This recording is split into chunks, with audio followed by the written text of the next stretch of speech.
Hello students, welcome to Eduprep with Karishma. And आज हम discuss करने वाले हैं क्लास 10 इकोनॉमिक्स का पूरा सिलेबस, तो वीडियो को एंड तक जरूर देखना। अगर हम बात करें सिलेबस डिस्कशन की, तो क्लास 10 इकोनॉमिक्स में टोटल 4 चैप्टर्स हैं, जिनमें हम इंडियन इकोनॉमिक के बेसिक्स को समझेंगे। ये सिलेबस ना सिर्फ एग्जाम के पॉइंट ऑफ व्यू से इम्पोर्टेंट है, बल्कि रियल लाइफ में भी बहुत काम आने वाला है। तो चलिए हम एक एक करके चैप्टर को शॉर्ट में समझते हैं। हमारा चैप्टर नंबर 1 है डेवलपमेंट। इस चैप्टर में हम समझेंगे कि जो विकास होता है उसका मतलब सिर्फ पैसा नहीं होता, उसमें हमारे अदर फैक्टर्स भी होते हैं, जैसे कि हेल्थ, एजुकेशन, फ्रीडम और भी other factors. Countries development goals को अलग अलग तरीके से डिसाइड करती है।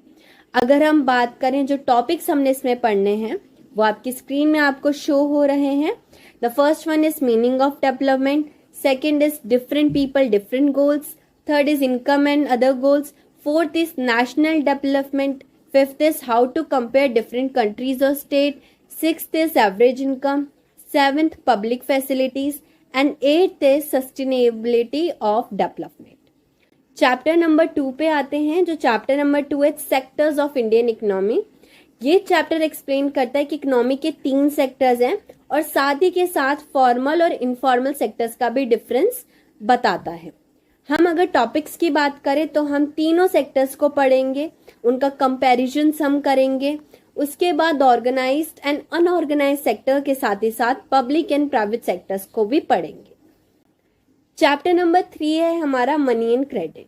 यहाँ हम पढ़ेंगे कि पैसे का इवोल्यूशन कैसे हुआ, बार्टर से लेकर मॉडर्न बैंकिंग सिस्टम तक, क्रेडिट कैसे काम करता है और कब ये यूजफुल होता है और कब डेंजरस भी बन सकता है, उसके बारे में हम पढ़ेंगे।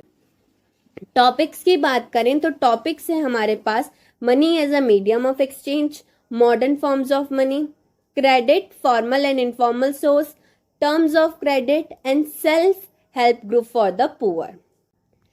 चैप्टर नंबर 4 की बात करें, which is globalization in Indian economy. इस चैप्टर में हम समझेंगे कि दुनिया कैसे कनेक्टेड है एमएनसीज, ट्रेड, फॉरेन इन्वेस्टमेंट के थ्रू। ग्लोबलाइजेशन इंडिया को कैसे इम्पैक्ट करता है वो भी डिटेल में समझेंगे।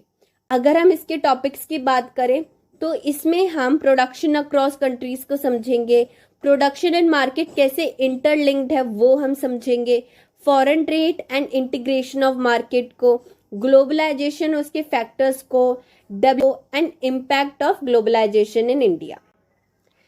चैप्टर नंबर 5 जो है आपका, चैप्टर नंबर 5 में हम बेसिकली आपका प्रोजेक्ट वर्क है, यानी कि ये थ्योरी बेस में नहीं आएगा, या तो ये आपके इंटरनल में आ सकता है या आपको बोला जा सकता है कि इस चैप्टर में से आप प्रोजेक्ट बनाएं। तो इस वाले चैप्टर में अगर आपको बनाना है या पढ़ना है फॉर योर इंटरनल, तो आप कंज्यूमर अवेयरनेस के लिए राइट्स और रिस्पॉन्सिबिलिटी पे फोकस कर सकते हैं।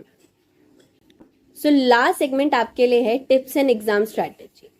देखिए, इकोनॉमिक्स आपका बहुत ईजी सब्जेक्ट है और ये आपके रियल लाइफ में भी बहुत काम आने वाला है।